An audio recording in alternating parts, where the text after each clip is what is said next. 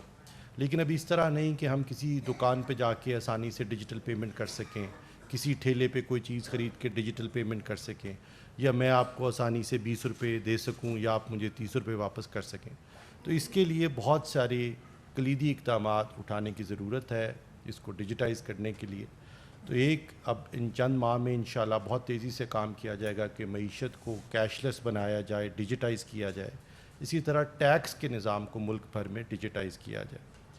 جو دوسری I T کی اہمیت ہے وہ یہ کہ آئی ٹی کا ایک بہت بڑا رول ہو سکتا ہے پاکستان کی اکانومی کو ایکسپورٹ اورینٹڈ بنانے کے لیے. اس وقت پاکستان کا جو آئی ٹی سیکٹر ہے اس کی کل جو ایکسپورٹس ہیں وہ تقریباً $2.6 بلین ہے، جبکہ اس کی کیپیسٹی تقریباً $10 بلین کی ہے. اور اس کی 2-3 بڑی وجوہات ہیں. ایک تو یہ کہ بہت ساری آئی ٹی کمپنیز، کیونکہ یہ سروس بیس انڈسٹریز ہیں، کوئی نہ گڈز ایکسپورٹ ہونی ہے، نہ امپورٹ ہونی ہے، نہ کوئی ایل سی کھلنی ہے، یہ تو سروس بیس انڈسٹری ہے، انٹرنیٹ پہ ہوتی ہے.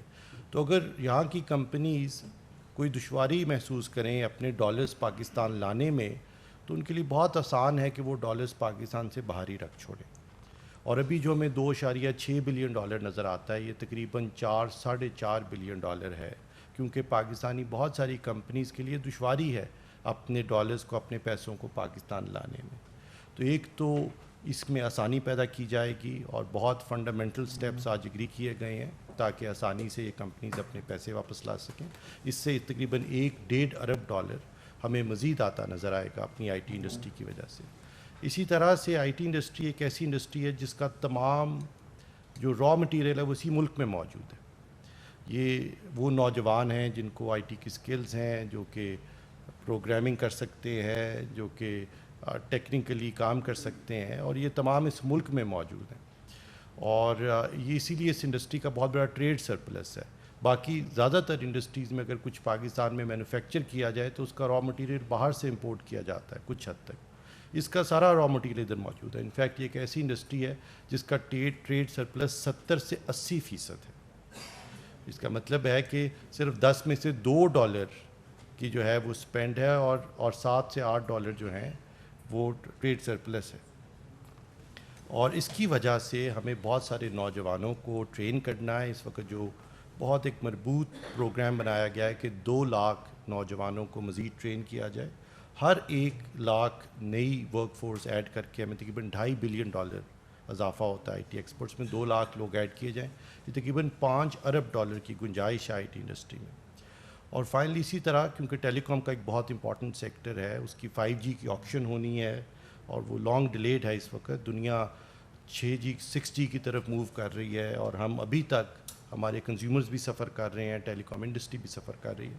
تو اس کی بھی ایمیننٹلی اگلے 10 ماہ میں آکشن کی جا سکتی ہے اگر تیزی سے چلا جائے تو. اور یہ چند ماہ میں ہم وہ اقدامات اٹھائیں گے جس سے یہ ہم اس طرف چل پڑیں کہ یہ 10 ماہ میں اس کی آکشن کی جائے. اور فائنلی یہ کہ پاکستان کے بہت سارے نوجوان دنیا بھر میں فری لانسنگ کرتے ہیں. ان کو یہاں نوکریاں تو میسر نہیں، لیکن دنیا کی جو گلوبل ورک فورس ہے جہاں پہ ہر چیز آؤٹ سورس کی جاتی ہے، وہ ان ویب سائٹس کے ذریعے وہاں پہ $5 $10 $15 دن کے کماتے ہیں. اور ان کے لیے بہت مشکل ہے کہ وہ پیسے پاکستان میں لا سکیں. پاکستان میں نہ پے پیل ہے، نہ اسٹرائپ ہے، اور اگر لائیں بھی تو ٹیکس رجیم وہ نہیں جو آئی ٹی انڈسٹری کی ہے. پھر اسی طرح یہ اگر کوئی $5 $10 دن کے کماتا ہے تو وہ نہ 3 لاکھ کا لیپ ٹاپ خرید سکتا ہے، نہ وہ جنریٹر خرید سکتا ہے، نہ انٹرنیٹ کا انتظام کر سکتا ہے.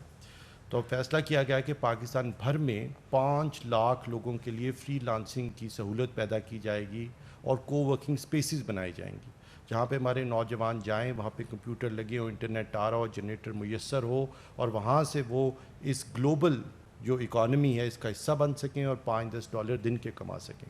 اگر 1 ملین 10 لاکھ نوجوان جو کہ تقریباً 2 سال میں یونیورسٹی سے ٹرین ہوتے ہیں اگر $10 دن کے بنائیں تو یہ $3 ارب سالانہ پاکستان کے لیے کما سکتے ہیں.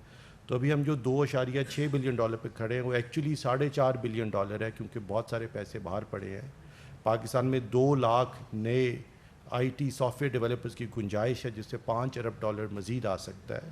اور پاکستان کے فری لانسرز اگر ہماری یہ نئی جو ہم اسکیم لے کے آ رہے ہیں اس کے تحت کام کر سکیں آسانی سے تو تقریباً $3 ارب مزید پاکستان میں لایا جا سکتا ہے.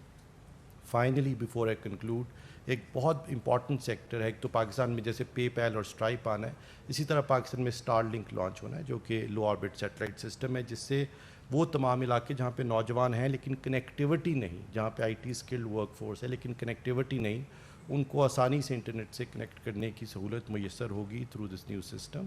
اور پھر فائنلی ہماری جو ہینڈ سیٹ مینوفیکچرنگ پاکستان میں ہم چاہتے ہیں ہو، آپ تمام لوگوں کے ہاتھ میں موبائل فون ہیں، زیادہ تر امپورٹڈ ہیں، اس سے ہمارا زر مبادلہ بھی افیکٹ ہوتا ہے اور لوکل انڈسٹری بھی نہیں. حالانکہ پاکستان دنیا کی 7ویں بڑی مارکیٹ ہے اسمارٹ فونز کی.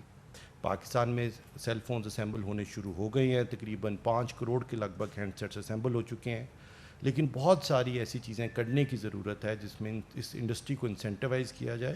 انڈیا تقریباً ہر سال $10 ارب کے فون ایکسپورٹ کرتا ہے بنا کے، اور پاکستان سے ایکسپورٹ ابھی اس طرح شروع نہیں ہوئی، اور ہمیں اس انڈسٹری کو ڈیولپ کرنے کی ضرورت ہے تاکہ یہ انڈسٹری جو ہینڈ سیٹ مینوفیکچرنگ کی ہے جس کی اتنی بڑی لوکل ڈیمانڈ ہے اس کو یہاں پہ پروموٹ کیا جائے. اور اس میں ایک جو لوگوں کے لیے امپورٹنٹ بات ہوگی وہ یہ کہ پاکستان میں ہم کانٹریکٹ بیس یا سیل فون فائنینسنگ کی اسکیم لے کر آئیں، اس طرح سے کہ اگر آپ امریکہ میں جائیں اور آپ کسی کمپنی سے سال کا کانٹریکٹ سائن کریں تو آپ کو آئی فون وہ ساتھ دیتے ہیں کیونکہ وہ اس کانٹریکٹ کا حصہ ہے، اور وہ بلاک ہو جاتا ہے اگر آپ سال ان کا فون استعمال، ان کا سروس استعمال نہ کریں. اس کو سیل فون فائنینسنگ سمجھ لیں، تو جیسے گاڑیوں کی فائنینسنگ ہے یا اور چیزوں کی، لیکن موبائل فون کی پاکستان میں نہیں ہے. اس کے لیے ایک سہولت صرف دینے کی ضرورت ہے جو کہ پی ٹی اے کے پاس نظام ہے کہ اگر کوئی قسط نہ دے سکے اپنے فون کی یا جو فائنینسنگ اسکیم ہے اس کو نہ کر سکے تو فون پیچھے سے بلاک کر دیا جائے. لیکن جب یہ میسر ہو جائے گی تو ایک دم سے پاکستان میں اچھے موبائل فونز کی بہت ڈیمانڈ پیدا ہوگی، کیونکہ اب آپ کسی کمپنی سے جا کے جب اپنا کانٹریکٹ کریں گے تو آپ کو 7 فون بھی میسر ہوگا، جس کو کانٹریکٹ بیس فونز کہتے ہیں، سیل فون فائنینسنگ کہتے ہیں. تو یہ اسکیم بھی ہم لے کے آ رہے ہیں، اس سے انشاءاللہ ڈومیسٹک ڈیمانڈ بھی ڈیولپ ہوگی، ہائی اینڈ فونز کی ڈیمانڈ بھی ڈیولپ ہوگی، اور پھر ہائی اینڈ فونز ہوں گے تو اس سے لوگ اپنی روزگار کے لیے، ایجوکیشن کے لیے استعمال بھی کر سکیں گے. تو یہ وہ تمام کلیدی اقدامات ہیں جن کو اگلے چند ماہ میں لیا جائے گا، اور پھر بہت ساری چیزوں کی یوں بنیاد رکھی جائے گی کہ جو آنے والے لوگ ہیں، آنے والی حکومتیں ہیں، وہ اس کو تیزی سے لے کے آگے چل سکیں. جیسا کہ وزیر خارجہ صاحب نے فرمایا کہ آج ایس آئی ایف سی کا اجلاس ہوا. ایس آئی ایف سی ایسا فورم ہے کہ جہاں تمام سٹیک ہولڈرز موجود ہوتے ہیں، جو فیسیلیٹیٹ کرتا ہے کہ تمام فیصلہ سازی جو ہے وہ ایک ایفیشینٹ انداز میں ہو جائے. اس میں آج گفتگو جہاں یہ ساری چیزیں بھی ڈسکس ہوئیں، اس میں پانی اور ماحولیاتی تبدیلی کے ایشوز بھی ڈسکس ہوئے.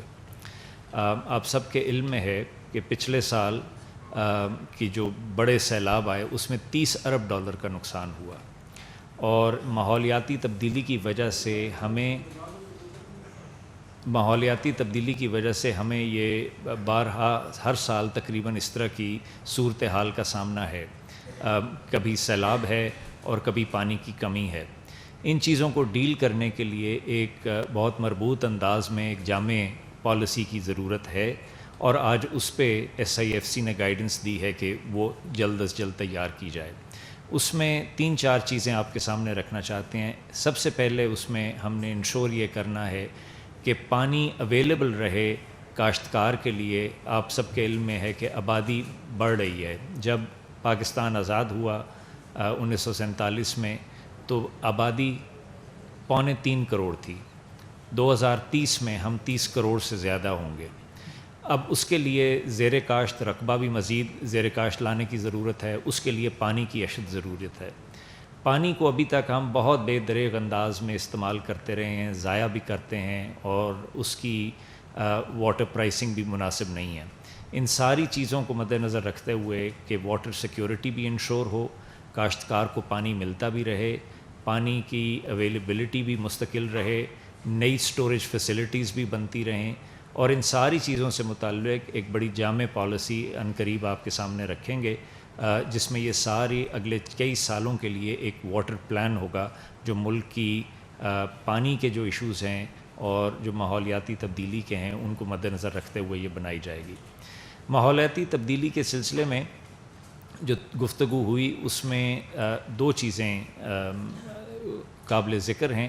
ایک کہ ہم کاربن مارکیٹ پاکستان میں اسٹیبلش کرنا چاہ رہے ہیں، کاربن رجسٹری، جس سے پتہ چلے کہ ہمارا ایگزیکٹلی کاربن ٹریڈنگ کا سٹاک ہے کتنا، اس کی والیوم کتنی ہے، تاکہ اس میں پھر سرمایہ کاری کا بھی اندازہ ہو سکے، اور یہ ہم بہت جلد اگلے چند ہفتوں اور ماہ کے اندر کر لیں گے۔ دوسرا، ہم ایک ماحولیاتی تبدیلی سے ڈیل کرنے کے لیے اور کلائمیٹ چینج ریزیلینس پیدا کرنے کے لیے اور کلائمیٹ چینج ریلیٹڈ انڈسٹریز میں انویسٹمنٹ کے لیے ہم ایک پاکستان کلائمیٹ چینج فنڈ بنانے کے لیے کو بھی اسٹڈی کر رہے ہیں کہ ہم وہ فنڈ اگر بن جائے تو اس سے ہم اپنی جو کلائمیٹ چینج ریزیلینٹ انڈسٹریز ہیں ان کو سپورٹ کر سکیں گے، نئی انڈسٹریز جنم لے سکیں گی جن میں فار ایگزامپل الیکٹرک وہیکلز وغیرہ ہیں جو ماحولیاتی تبدیلی کے لیے بھی بہتر ہیں اور ملک کی اوور آل معیشت کے لیے بھی بہتر ہے کہ یہ انڈسٹری شروع ہو، اپنا کام کرنا شروع کرے۔ یہ آج کی کچھ گفتگو تھی جس کا خلاصہ آپ کے سامنے رکھا ہے۔ جی